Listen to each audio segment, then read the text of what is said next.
ఈరోజు దేవుని వాగ్దానము.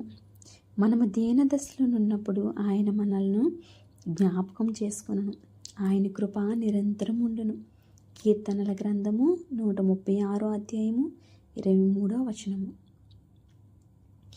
మనము దీనదశలో ఉన్నప్పుడండి మనల్ని మనుషులు ఎవ్వరూ పట్టించుకోరు.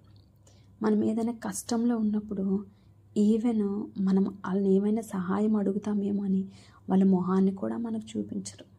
ఆ సమయంలో మనకు చాలా బాధ కలుగుతుంది, చాలా వేదన కలుగుతుంది. కానీ మనము దీనదశలో ఉన్నప్పుడు కూడా ఆయన మనల్ని జ్ఞాపకం చేసుకుంటాడంట. ఆయన జ్ఞాపకం చేసుకోవడానికి మనం ఏ పాటి వారమండి.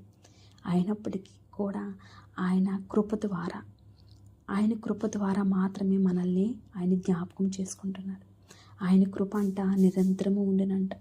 దేవుని వాక్యము ఇలా సెలవిస్తుందండి. పర్వతములు తొలగిపోయినను, మెట్టల తత్తరిల్లను, నా కృప నిన్ను విడిచిపోదు.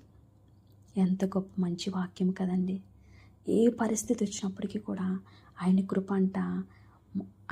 అంట మనల్ని విడిచిపోదంట. ఆయన కృప బట్టే మనం ఇలా ఉన్నామండి. ఆయన కృప బట్టే మాత్రమే మనం బ్రతుకుతున్నామండి. జీవము కంటే కృప ఉత్తమమైనదంట. ఆయన కృప ఉత్తమమైనదంట. ఎంత గొప్ప ధన్యతను దేవుడు మనకి ఇచ్చాడండి.